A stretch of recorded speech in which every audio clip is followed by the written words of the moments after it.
Assalamualaikum warahmatullahi wabarakatuh.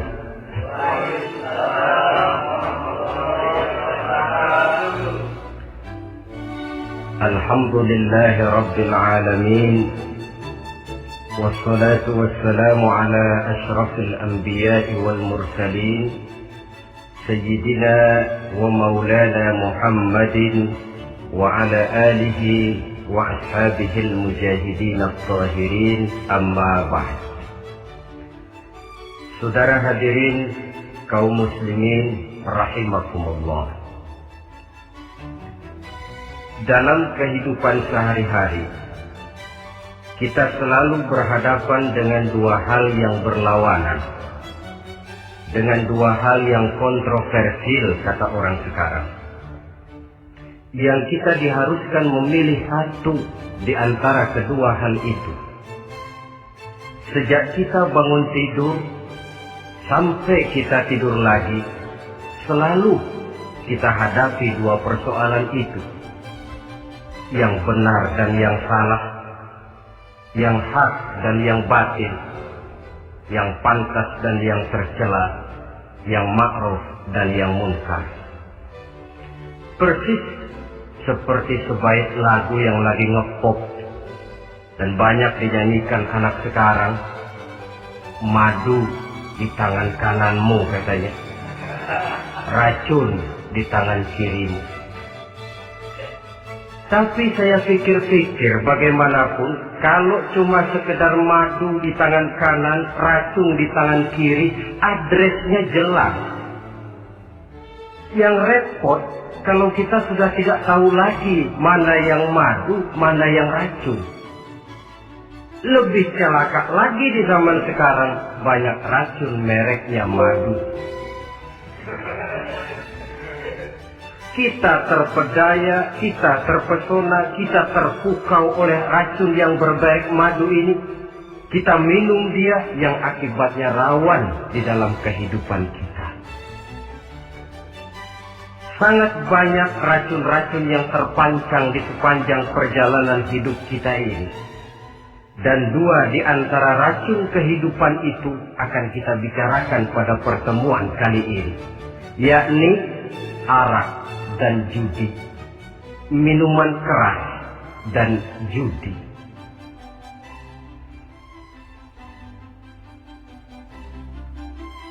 Sebagai yang kita maklum bahwa Islam bertujuan memelihara kemuliaan manusia yang diciptakan fi ahsani taqwim, dalam bentuk yang paling sempurna.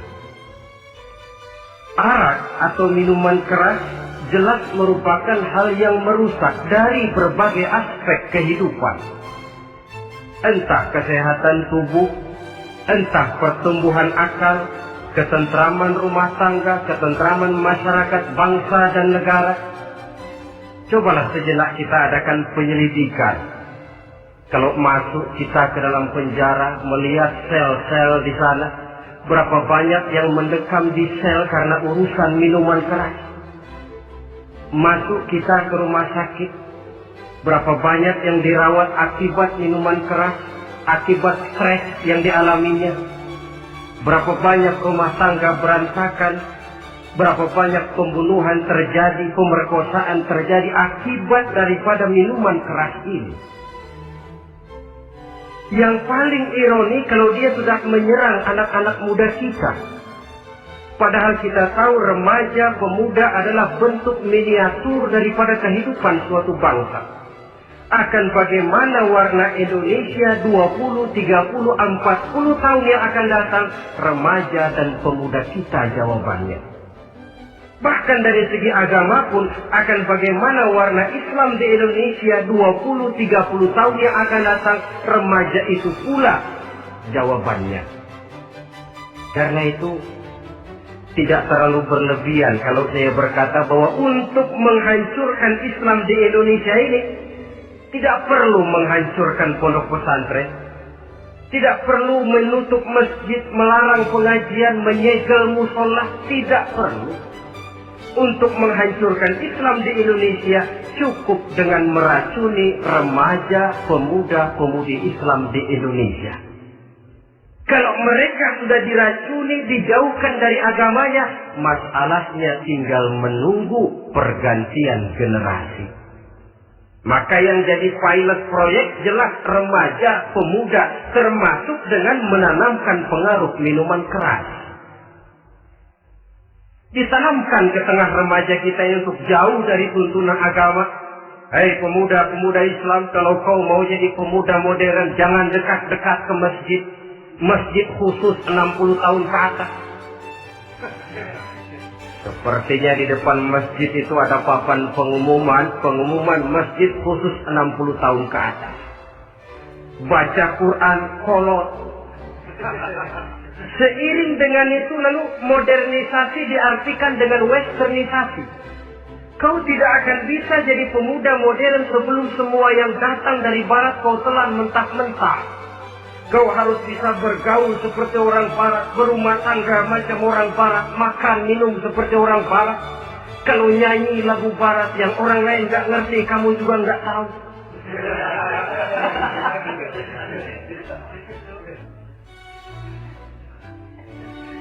Anutlah itu free love yang pada gilirannya akan mengarah kepada free sex alias samenleven. Isaplah itu ganja, morfin, narkotik. Jikalau sudah terlena kita dengan itu, maka kehancuran suatu bangsa sesungguhnya sudah dimulai. Penyakit minuman keras ini bukan cuma penyakit zaman ini. Masyarakat yang dihadapi oleh Rasulullah Shallallahu Alaihi Wasallam 14 abad yang lalu juga masyarakat yang kemaruk dengan minuman keras. Arab jahiliyah kalau sudah minum arak mabuk, tidak cuma minum, dia mandi pakai arak. Sistem pendidikan yang disampaikan Islam bijaksana.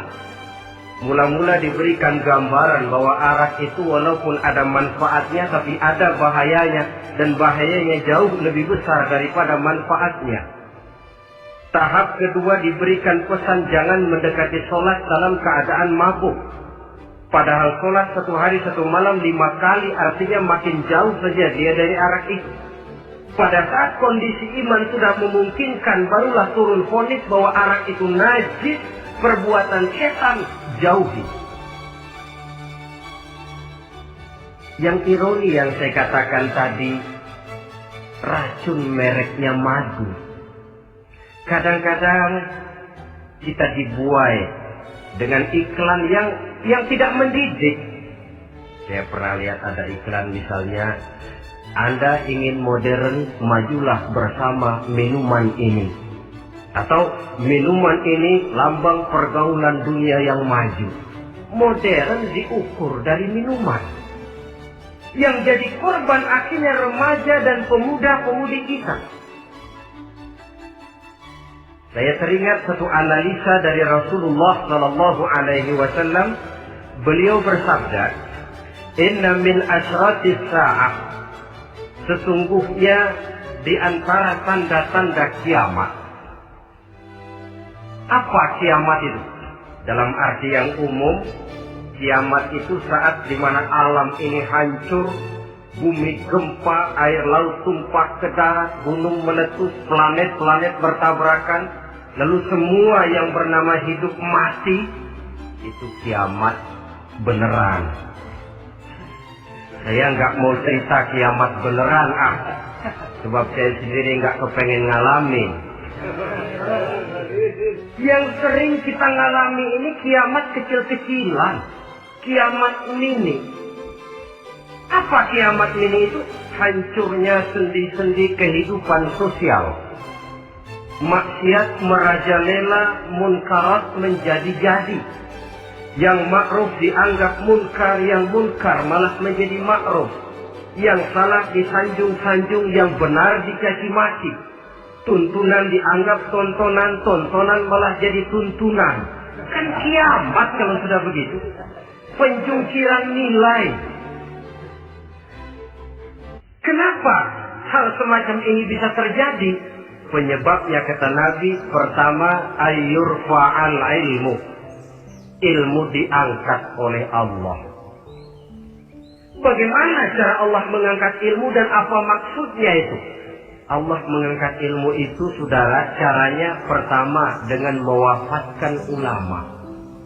Makin banyak ulama wafat, makin banyak ilmu ditarik.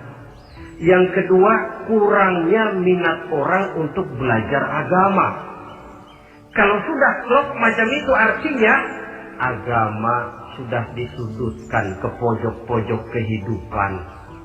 Agama cuma sekedar tinggal dekorasi. Agama cuma seminar, cuma kongres, cuma muktamar. Tapi bahwa agama merupakan realita dalam kehidupan, itu tidak pernah terwujud. Kalau ulama sudah tiada, minat orang belajar agama berkurang, maka ajaran Allah tidak lagi didengungkan orang. Dikala itu, wa yudharul jahlu, akan muncullah kebodohan. Nampak kebodohan di mana-mana. Muncul permitted society, masyarakat yang merasa boleh hidup dengan kaidah serba boleh. Tidak ada halal, tidak ada haram. Tidak ada hak, tidak ada batil. Semuanya serba boleh. Kalau sudah begitu kondisi masyarakat, terjadilah apa yang dianalisa oleh Nabi. Dikala itu, wayaqsu zina. Zina dikerjakan berterang-terangan. Orang sudah tidak punya malu. Hidupnya sudah pakai prinsip punya kuping kebo. Punya muka tembok. Punya kulit badak. Kalau juga dikasih tahu, malu dong kau tinggal serumah belum nikah. Malu sama siapa? Masyarakat. Allah, masyarakat cuek aja.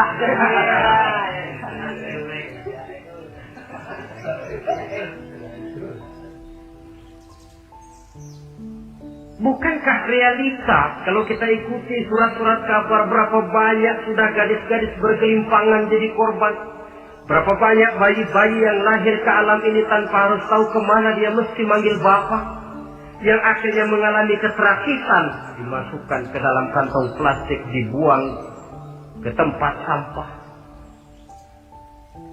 Kalau itu sudah terwujud, muncul efek negatif yang kedua, wa yushrabal khamr, arak, minuman keras jadi kebanggaan. Anak muda belum nyohor kalau belum bisa mabuk. Yang nggak mabuk dianggap kolot. Kampungan lo. Bikin malu baru kena segelas aja udah miring. Cengeng. Temen kita hebat sampai nyungsep di got. Yang nyungsep hebat. Ya, kalau cuma yang hancur kehidupan pribadi. Tapi kalau sudah menyangkut masa depan, yang berarti masa depan suatu generasi adalah merupakan masa depan daripada suatu bangsa. Begitu kerasnya Islam ini melarang minuman keras, sampai bukan cuma sekedar meminumnya saja yang diharamkan, tetapi juga dilarang mengimportnya, memproduksinya, membuka warung yang menjual minuman keras atau bekerja di tempat penjualan minuman keras. Ada juga yang nyerempet-nyerempet, Pak, kalau sedikit kan nggak apa-apa, nggak mabuk ini. Nah, saya ingatkan hadis Nabi diriwayatkan oleh Imam Ahmad, Abu Daud dan Turmuzi. Nabi bersabda, "Ma askara katsiruhu faqaliluhu haramun." Apa yang banyaknya menyebabkan mabuk, sedikitnya pun tetap haram hukumnya. Memang barangkali mungkin ada manfaatnya, tetapi bahayanya jelas lebih besar ketimbang manfaat yang bisa timbul daripada jenis minuman keras itu sendiri.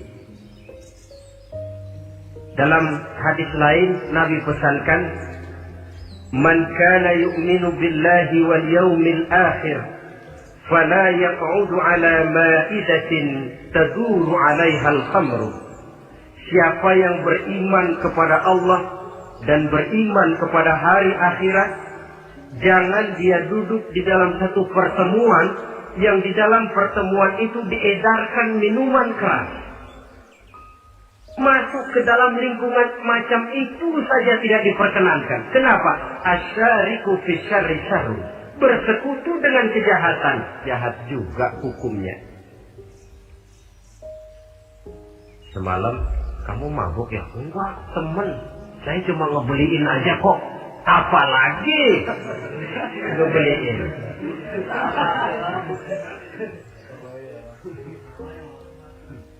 Sebab apa?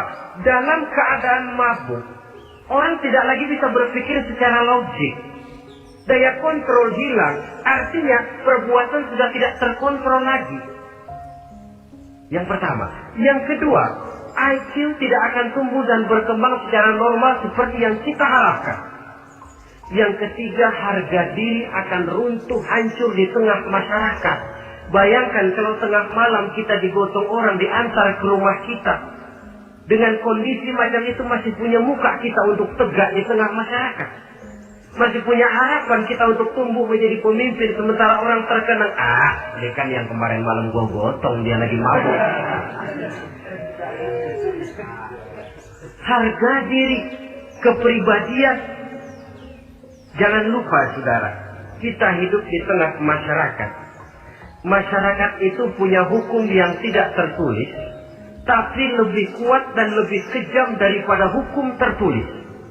Orang bilang, sekali arang tercoreng di dahi, seumur hidup orang akan tetap ingat. Makanya Rasulullah dalam hadis memberikan tamsil untuk adik-adik remaja muslim ini, masalul mu'min kamasalin nahli. Perumpamaan orang yang beriman itu persis seperti tawon. Mentalitas orang mukmin persis tawon. Apa mentalitas tawon? Kalau kita ngaji bab tawon, kita renungi apa keistimewaan tawon. Saya lihat-lihat, ternyata tawon itu punya 4 keistimewaan. Pertama, tawon itu yang dihisap selalu saripati bunga. Bagus makanannya. Belum pernah tawon keliru makan. Saya belum pernah dengar kok ada tawon makan tahu.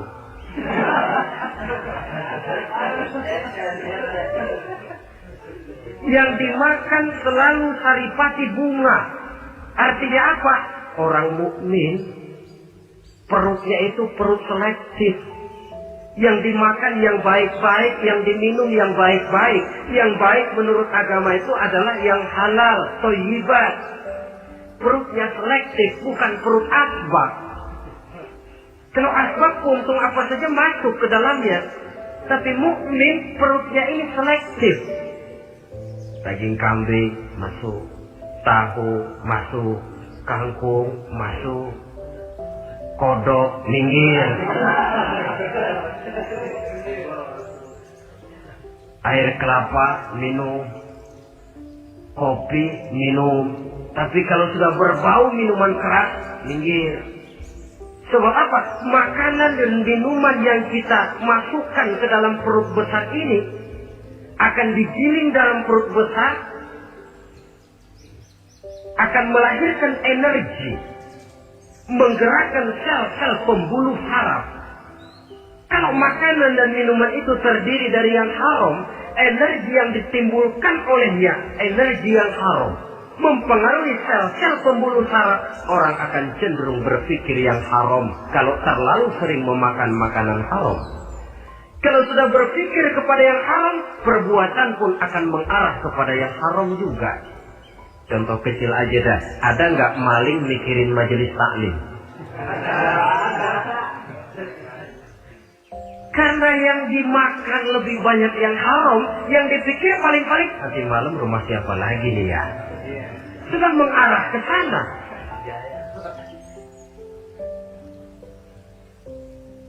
Saripati bunga yang dimakan tawon itu. Lalu tawon yang kedua saya lihat, yang dikeluarkan selalu madu.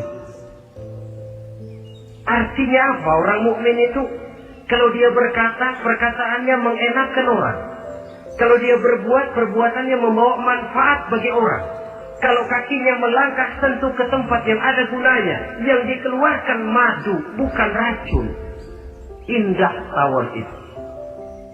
Yang ketiga, tawon saya lihat, kemanapun dia hinggap, tidak ada dahan patah. Artinya apa? Orang mukmin dimanapun dia tinggal, kemanapun dia pergi, pantang jadi biang kerok buat lingkungannya, pantang menimbulkan kerusuhan dan keonaran. Tidak ada cabang patah dimanapun tawon hinggap. Tapi juga yang keempat, saya lihat-lihat tawon itu jangan coba-coba diusik. Satu kali dia diusik, kemana orang lari, nyilem masih ditungguin. Tawon. Tapi kalau nggak diusik, nggak ada tawon usil ke pasar nyariin orang. Ketika dia diusik, inilah saatnya saya harus mempertahankan kehormatan diri saya. Dia pun bangkit. Artinya apa? Orang mukmin tidak boleh nyari-nyari musuh. Tapi ketemu musuh tidak boleh lari. Musuh jangan dicari, bertemu pun jangan lari. Mentalitas orang mukmin seperti tawon. Yang dimakan baik, yang dikeluarkan baik. Kemana dia tinggal tidak menimbulkan keonaran buat masyarakat, tapi juga sanggup menjaga dan mempertahankan kehormatan dirinya. Kalau konteksnya dengan masalah yang sedang kita bicarakan, minuman keras. Saya katakan tadi, kita kadang-kadang salah pilih, tertipu oleh racun yang bermerek madu. Ada minuman empuk, nyari yang keras. Salah pilih. Ketahuan orang bikin pel buat anjing, manusia yang nelen. Akhirnya miring kayak anjing. Saudara, mari kita renungi An-Nisa ayat 140. Allah Subhanahu wa ta'ala mengingatkan, "Qad nazzala 'alaikum fil kitab an idza sami'tum ayati Allahi yukfar biha wa yustahza'u biha fala taq'udu ma'ahum hatta yaqudu fi haditsin ghairi innakum idzan mithluhum." Sungguh kata Allah, telah diturunkan kitab Al-Quran ini kepada kamu, yang apabila kamu dengar ayat-ayat Allah itu diingkari orang, diejek-ejek orang, fala taqudu ma'ahum, jangan kamu duduk bersama orang-orang semacam itu. Bagaimana mengejek ayat-ayat Allah? Misalnya, tahu kalau minuman keras itu diharamkan, tapi masih minum juga, itu kan mengejek ayat namanya. Duduk di majelis semacam itu dilarang oleh Quran. Kenapa? Innakum idzam mithluhum. Kalau kamu juga duduk di majelis semacam itu, kau dan mereka sama saja, kata Quran. Sama saja. Tahu kalau minuman yang memabukkan itu diharamkan agama, tapi minumnya juga mengejek ayat Allah. Duduk di tengah kelompok mereka berarti ikut mengejek ayat Allah. Dekat saja pun jangan, entahlah lagi sampai meminumnya. Maaf, bukankah Allah menurunkan Al-Quran kepada manusia, kata Imam Al-Ghazali, persis, maaflah, seperti gubernur berkirim surat kepada Pak Lurah. Dalam suratnya Pak Gubernur bilang, Pak Lurah, tolong carikan tanah di daerah Kebayoran untuk sekolah 6.000 meter. Pak Lurah dapat surat dari Pak Gubernur, bangga bukan main. Itu surat sore, pagi, siang, malam dibaca. Ditaruh di tempat yang tinggi. Diberikan minyak wangi, mau diambil, dicium dulu. Dibawa dengan penuh hormat dan hati-hati. Tapi tanah yang dipesan Pak Gubernur tidak dicari-cariin. Penghargaan macam apa ini? Nanti Gubernur cek, Pak Lurah, siapa? Sudah terima surat saya? Sudah Pak, sudah. Bagus. Lalu bagaimana? Aduh Pak, surat Bapak sore pagi siang malam saya baca. Bagus. Apalagi Lurah? Surat Bapak saya taruh di tempat yang tinggi Pak. Saya pakai minyak wangi, saya ambil, saya cium dulu, saya bawa dengan penuh hormat dan hati-hati. Bagus Lurah, kau memang hormat sama atasan. Cuman Lurah, tanahnya udah dicariin belum? Nah yang itu belum tuh Pak. Belum. Kata Gubernur, bagus Lurah, besok berhenti lo ya.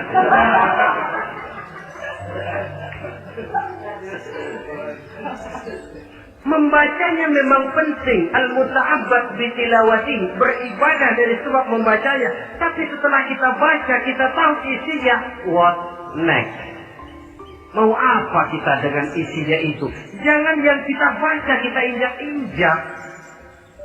Itulah ironinya. Bagaimana Quran itu mau membawa keberkahan dalam hidup ini? Kalau yang kita baca sering kita injak-injak.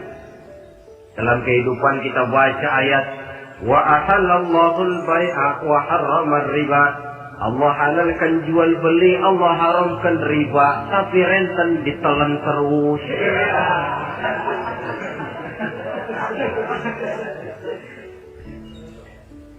Kita baca ayat wa'tasimu bihablillahi jami'an wa la tafarraqu. Berpegang teguhlah kamu kepada tali Allah, jangan bercerai-berai. Tapi sesama muslim pelotot-pelototan jalan terus. Janganlah yang sesama muslim kadang-kadang yang mengklaim dirinya sebagai pemimpin Islam kelihatannya juga sikut-sikutan jalan terus.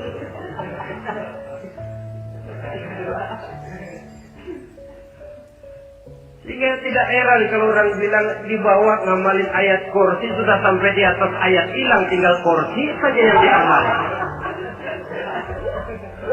Ironi dan menyedihkan. Perjalanan panjang memang saatnya kita menunggal dengan Al-Quran ini. Tetapi prosesnya memang harus kita mulai dari sekarang. Perkara kapan proses ini selesai, itu bukan masalah kita. Tapi bahwa kita sudah memulai suatu proses, itulah yang diharapkan. Hadirin yang saya hormati, oleh karena kerasnya peringatan Islam terhadap minuman keras, pernah satu hari seorang lapor kepada Khalifah Umar bin Abdul Aziz bahwa ada sekelompok orang berkumpul meminum minuman keras. Kata Khalifah Umar bin Abdul Aziz, "Zera mereka, hukum, cepat." Ya Khalifah, kenapa? Di tengah mereka ada juga orang yang Ramadan biasa puasa. Begitu, iya, yang biasa puasa duluan hukum. Kenapa? Mengerti memang lebih besar resikonya daripada tidak mengerti. Kalau yang tidak mengerti dilatar belakangi oleh kebodohan, barangkali masih bisa ditolerir, masih bisa dimaklumi. Ini toh sudah tahu mau puasa, kenapa berkumpul di majelis yang ada minuman keras? Tapi memang kelompok ini kan memang selalu ada. Kita lihat dalam masyarakat itu kan ada 4 kelas. Pertama, ada orang yang tahu perintah dan tahu larangan. Ini the first class, kelompok terbaik. Perintah tahu dia kerjakan, larangan tahu dia jauhi. Ini orang terbaik. Yang kedua, ada orang tahu perintah tapi tidak tahu larangan. Perintah tahu, larangan tidak tahu. Sholat mau, puasa mau, zakat fitrah bayar, nyolong mau, mabuk ayo. Perintah tahu tapi larangan tidak tahu, akhirnya semua dikerjain. Barangkali yang rada bingung malaikat bagaimana nyatatnya ini, kotor absen. Gelas yang ada di hadapan saya ini, kalau semua diisi air putih macam ini, kan jelas bisa diminum orang. Kalau semua diisi bensin, jelas bisa diminum motor. Tapi kalau separuh diisi air putih, separuh diisi bensin, kacau. Kalau gelas yang ada di hadapan saya ini sepenuhnya diisi air putih, jelas bisa diminum orang. Kalau sepenuhnya diisi bensin, juga jelas bisa diminum motor. Yang repot kalau separuh diisi air putih, separuh diisi bensin. Kacau statusnya. Orang minum mabok, motor minum pun mogok. Dijual juga tidak laku barang campuran. Inilah makna pernyataan Allah, wala talbisul haqqa bil batil. Jangan kamu campur adukan antara yang hak dan yang batil. Perintah dikerjakan, larangan pun dikerjakan juga. Kelompok ketiga, ada pula manusia yang tahu larangan tapi tidak tahu perintah.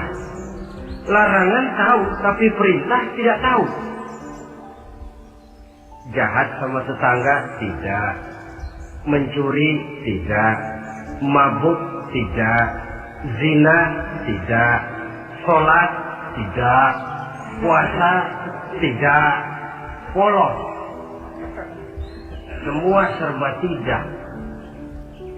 Dan yang terakhir, kelompok keempat, perintah tidak tahu, larangan pun tidak tahu. Ini masuk kelompok makhluk gratis.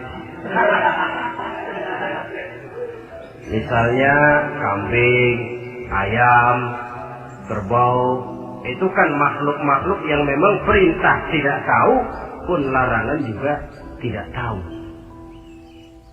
Nah, dalam hubungannya dengan ini, saya mengajak, marilah kita berusaha sekuat mungkin menjauhkan diri dari minuman keras yang jelas bahayanya dengan hidup tidak jauh dari bimbingan agama.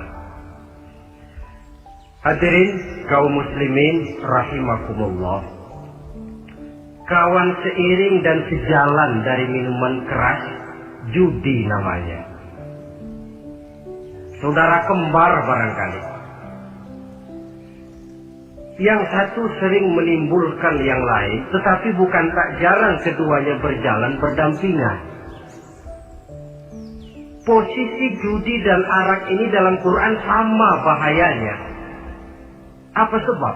Mentalitas judi adalah mentalitas sirkel, lingkaran setan. Artinya, yang menang biasanya ketagihan, yang kalah biasanya penasaran. Ini yang menyebabkan orang tidak mau berhenti.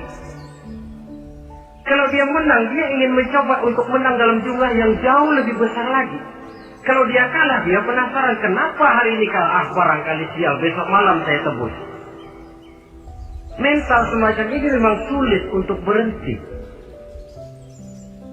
Kenapa judi diharamkan dalam Islam? Pertama, seorang muslim di dalam berusaha mencari harta, dia harus mengikuti sunnatullah. Kata kita orang muslim, hukum alam kata orang sekarang, natural of law bahasa kerennya. Berusaha menurut hukum kausal, memasuki rumah dari pintunya, menunggu suatu akibat dari sebab yang kita lakukan. Bahwa kalau begini, mesti begitu. Karena kita memang terikat oleh permainan yang disebut hukum alam ini. Hidup bukan undian, jangan mengharap untung besar tanpa mau peras keringat. Satu pagi, Khalifah Umar bin Khattab radhiyallahu an masuk ke masjid. Beliau lihat ada orang sedang berdoa khusyuk betul. Ditunggunya 2 menit, 3 menit, sampai 10 menit lebih belum juga selesai. Agak lama orang itu berdoa. Selesai berdoa, dihampiri orang itu oleh Sayyidina Umar. Beliau tanya, saudara, lagi apa? Tadi berdoa ya Khalifah. Minta kepada Allah? Tentu minta kepada Allah. Minta apa? Minta rezeki. Sudah lama? Dari tadi habis sembahyang subuh. Dapat? Belum. Ya memang kata Sayyidina Umar, inna sama la tumtiru zahaban wala fiddatan. Langit itu tidak mungkin akan menghujankan emas, tidak mungkin pula menghujankan perak. Jadi orang dilarang duduk bermalas-malas menunggu keajaiban yang datang dari langit. Karena memang hidup ini bukan undian, jadi jangan mengharap untung besar tanpa mau peras keringat. Di dalam berusaha kita terikat oleh sunnatullah. Kalau begini sebab penyebabnya, akan begini akibat yang ditimbulkannya. Yang kedua, Islam menjadikan harta manusia itu sebagai benda berharga yang dilindungi. Mengambilnya dengan judi termasuk memakan harta orang lain dengan cara yang batil. Yang ketiga, judi itu sendiri dapat menimbulkan permusuhan dan pertentangan antara para pemain itu sendiri. Meskipun kelihatannya kompak duduk dalam satu meja yang saling berhadap-hadapan, yang kalah kelihatannya pasrah, tetapi kan itu cuma kulit permukaan. Batinnya bagaimanapun juga yang kalah itu tetap mendendam. Sedangkan yang kalah di samping mendendam juga mengomel, mencaci mungkin. Ya melawan bermainnya, ya mungkin juga dirinya sendiri. Dan yang keempat, judi itu merusak aktivitas hidup. Membuat orang membuang waktu dengan tidak terasa, dan yang pada gilirannya melupakan orang kepada tanggung jawab. Wah, kalau sudah memegang kartu, konon kabarnya, saya sendiri alhamdulillah belum pernah, lupalah orang anak, lupalah orang kepada istri, lupalah orang kepada tanggung jawab. Waktu pun berlalu tanpa terasa. Apalagi kalau sudah diiming-iming oleh gambaran akan memperoleh keuntungan yang besar. Termasuk di dalam judi itu undian, apapun namanya. Yang usaha keanehan ini seharusnya tidak dipermudah, walaupun dengan embel-embel dana kemanusiaan, sumbangan sosial. Saya tidak begitu yakin, saudara, bahwa bangsa Indonesia ini sudah begitu menipis rasa kemanusiaannya, sehingga untuk berlaku sosial mesti diimbangi dengan hadiah sekian juta rupiah. Saya tidak percaya bahwa umat Islam di Indonesia sudah begitu tipis rasa kasih sayangnya kepada sesama, sehingga sulit mengeluarkan bantuan kalau tidak diimbangi dengan hadiah yang sekian puluh juta rupiah. Yang saya khawatir apa? Pada gilirannya di negeri ini akan makin banyak penghayal-penghayal kelas berat, tukang-tukang lamun kelas tinggi, yang hidup cuma ngumpulin jikalau andai kata umpama misalnya orang sudah kemana-mana kita masih menghitung jikalau.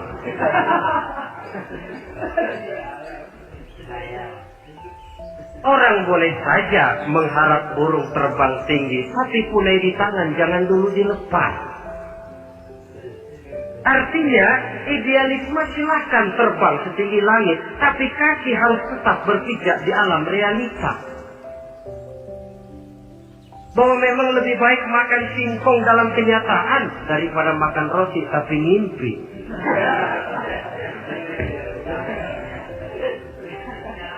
Kadang anaknya menangis, Pak minta jajan, ada uang 200 rupiah. Sudahlah sabar, kau jangan jajan, nanti bapak beliin kalau tembus 100 juta nih.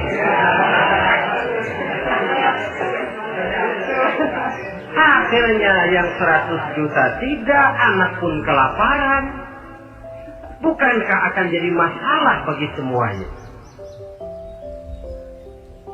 Belum lagi rasa sayang kepada harta yang sudah dia miliki, entah itu tanah, rumah, kendaraan. Kalau sudah kadung kalah di meja judi, hilang rasa sayang kepada benda itu. Ada rumah-rumahnya dilelang, ada kendaraan-kendaraan jadi taruhan, ada jam tangan pun copot tanpa terasa. Maka berapa banyak rumah tangga berantakan, istri minta cerai, orang jadi nekat merampok. Orang jadi nekat mencuri, korupsi kalau dia pejabat. Akibat apa ini? Pengaruh yang namanya judi. Saudara kaum muslimin, ma'asyiral muslimin rahimakumullah. Itu sebabnya di dalam surah Al-Maidah ayat 90 Allah menekankan, innamal khamru wal maisir wal ansab wal azlam rijsun min amali syaitan fajtanibuhu la'allakum tuflihun. Sesungguhnya arak, judi, berhala, mengundi nasib itu rijsun. Ya Allah, jarang benar Quran menggunakan kalimat rijsun. Rijsun ini sudah merupakan puncak kekotoran. Bapak moyangnya najis, itu rijsun. Rijsun, kotor. Sudah kotor ditambah pula min amali syaitan, pekerjaan setan. Wajtanibuhu, jauhi. Jangan sampai main, dekat saja tidak boleh, jauhi. La'allakum tuflihun, jikalau kamu mau menjadi orang-orang yang beruntung. Sejarah tidak pernah mencatat ada orang jadi miliuner karena judi. Sejak David Rockefeller sampai Aristotle Onassis, orang-orang kaya top di dunia, mereka kaya bukan karena judi, tapi karena kemauan peras keringat banting tulang, mau memulai sesuatu dari kenyataan yang real di depan mata. Sebab apa? Hidup ini memang perjuangan. Janganlah kita ingin hidup dengan satu prestasi, ingin tetap hidup seperti apa adanya sekarang ini saja. Toh kita harus berjuang. Apalagi ingin hidup lebih baik, lebih terhormat, lebih mudah. Hidup perjuangan. Perjuangan berarti pengorbanan. Berani hidup artinya berani berjuang. Berani berjuang maksudnya rela berkorban. Takut berkorban, jangan berjuang. Tidak mau berjuang, berhenti hidup. Itu logika. Dan bagaimanapun saya yakin lebih baik berkorban daripada menjadi korban. Kalau sekarang kita berkorban, peras keringat, banting tulang, berusaha secara sunnatullah untuk menghidupi anak, istri, keluarga, pada satu saat kita tidak akan menjadi korban kebrutalan anak-anak kita sendiri. Kalau mereka dibesarkan dan tumbuh berkembang oleh hasil yang diperoleh dari meja judi. Ayat 91 Al-Maidah ini lebih memperkuat lagi. Kalau itu arak, judi, berhala, mengundi nasib adalah perbuatan setan, sebenarnya setan mau apa sih? Ayat 91 menegaskan, innama yuridu syaitanu ayyuqi'a bainakumul adawata wal baghdha'a fil khamri wal maisir. Yang dimaui setan itu tidak lain supaya dengan arak dan dengan judi timbul rasa permusuhan, sikap memusuhi, saling marah di antara kamu. Coba, biasanya dalam meja judi sudah loyo, waktu juga sudah berlarut-larut. Yang menang mau berhenti, apa yang kata yang kalah? Berhenti dah, gua wacok loh. Enak bener, gua lagi kalah, lu berhenti. Coba, kira-kira kapan akan selesai permainan? Akan timbul permusuhan, akan timbul rasa dendam, kesumat yang ditanamkan oleh setan. Karena memang baik arak, baik judi, baik berhala, baik mengundi nasib, itu semua permainan-permainan setan yang diberikan kepada kita untuk kita ikut andil bermain di dalamnya. Tatkala kita ikut terkena jerat setan, tertawalah mereka. Kenapa? Oh, makin banyak teman saya di neraka. Maaf, setan itu kan sudah tahu vonisnya. Ketika dulu di dengkotnya yang namanya iblis terusir dari surga, itu bikin semacam perjanjian dengan Allah. Tuhan, kenapa ini? Gara-gara Adam saya terusir dari surga. Maka sejak saat ini Adam dan seluruh keturunannya adalah musuh bebuyutan saya. Saya akan gelincirkan mereka dari jalan. Silahkan iblis, goda mereka, tapi kau tidak akan mungkin bisa menggoda mereka kalau hamba-hambaku itu menjadi hamba yang ikhlas. Hanya hambaku yang ikhlas yang tidak mungkin kamu goda. Yang lain barangkali bisa. Sejak saat itulah iblis memproklamirkan permusuhan, dan dia sudah tahu betul vonisnya neraka. Tugas dia sekarang bagaimana mengumpulkan teman sebanyak-banyaknya ke dalam neraka.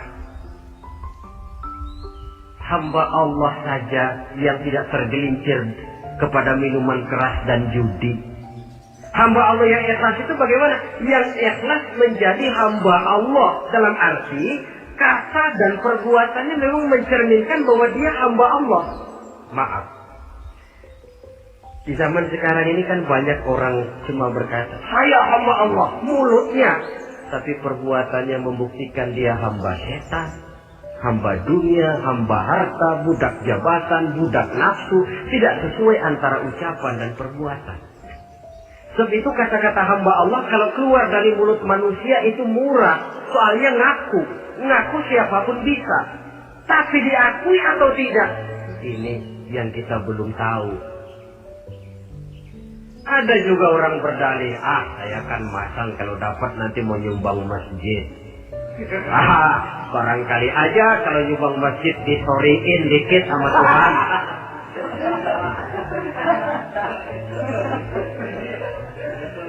Apa bisa begitu? Saudara,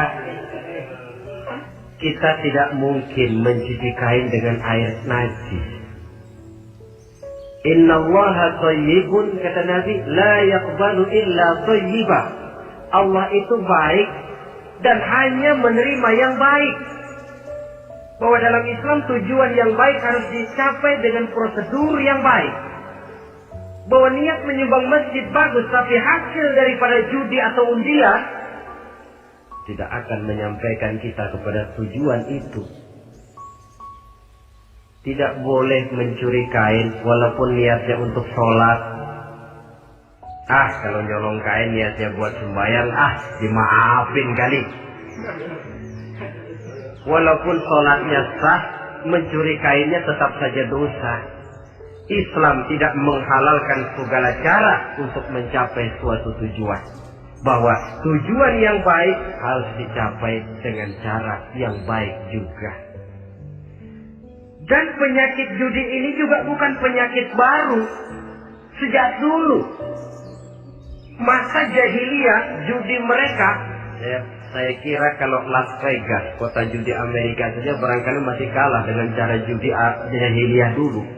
Mereka kalau sudah judi itu uang. Habis uang, ada punya tanah pasar, taruhan. Habis tanah, ada rumahnya dipasang. Apalagi yang ada? Ternak unta dipertaruhkan. Harta habis, rumah ludes, kebun binasa, ada istri juga dipasangin. Judi.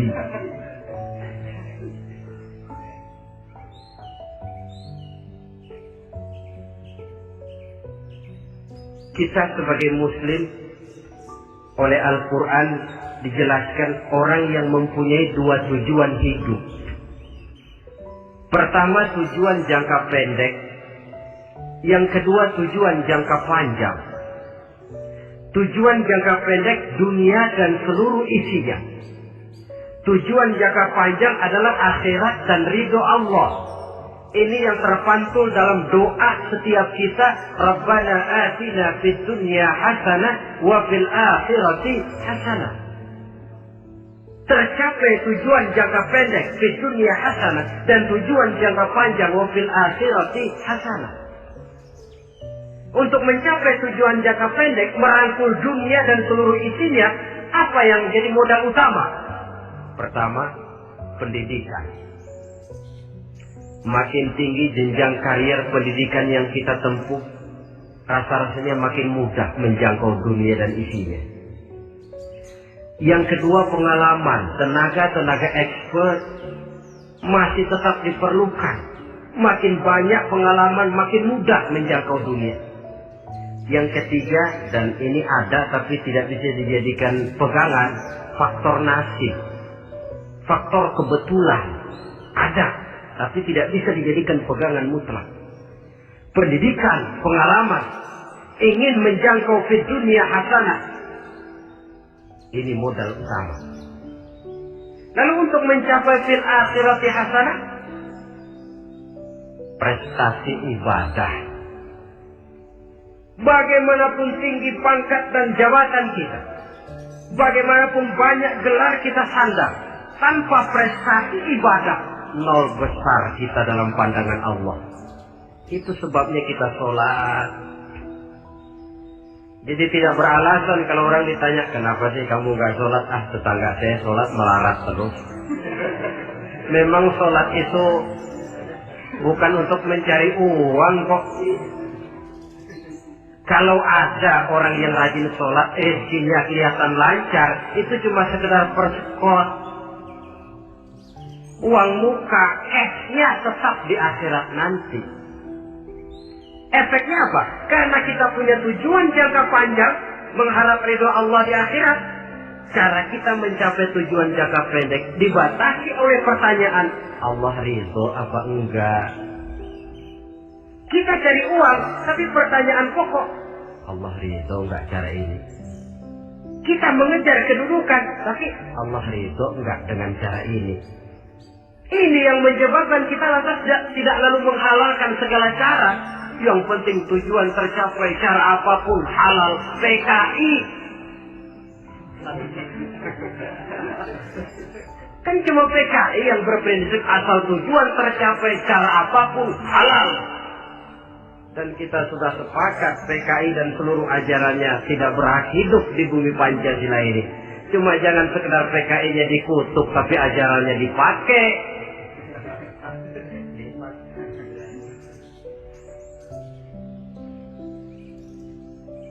Nah, untuk mencapai dua tujuan ini, Islam mengajarkan sistem keseimbangan. Sehingga Nabi sabdakan, "I'mal li dunyaka ka'annaka ta'ishu abada, wa'mal li akhiratika ka'annaka tamutu ghada."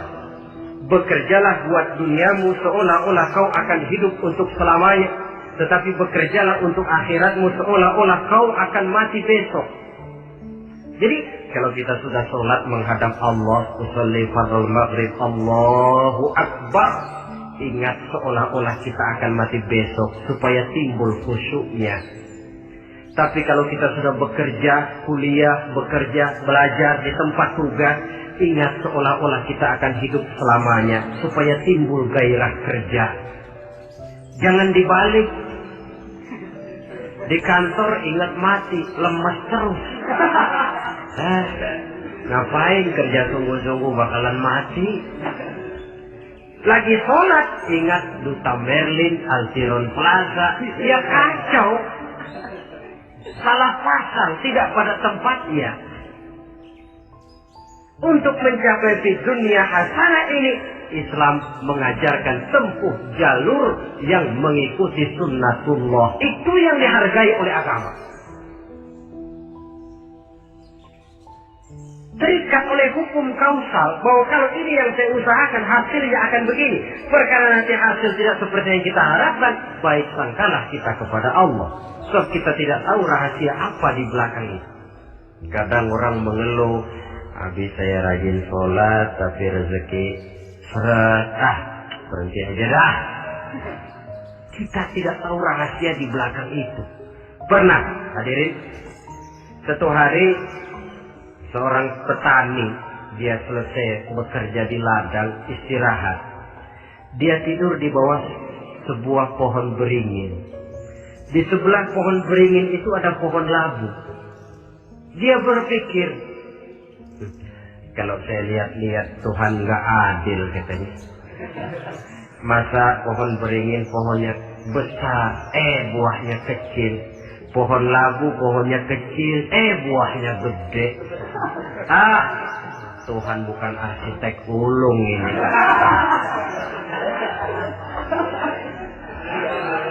Mestinya supaya enak dilihat, beringin yang pohonnya besar buahnya sebesar buah labu. Pohon labu yang pohonnya kecil buahnya kecil saja sebesar buah beringin. Tidak adil Tuhan. Baru dia selesai berpikir Tuhan tidak adil, jatuh sebutir buah beringin tepat menimpa hidungnya. Dia terkejut. Astagfirullahaladzim. Kalau begitu saya sadar katanya, Tuhan benar-benar adil. Coba kalau buah beringin segede buah labu, waduh, kayak apa muka saya ini?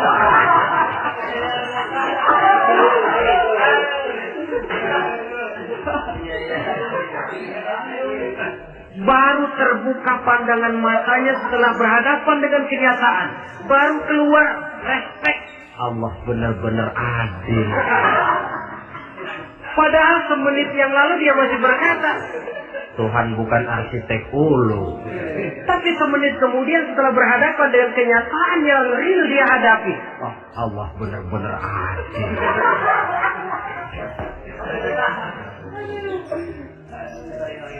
Itulah kehidupan ini.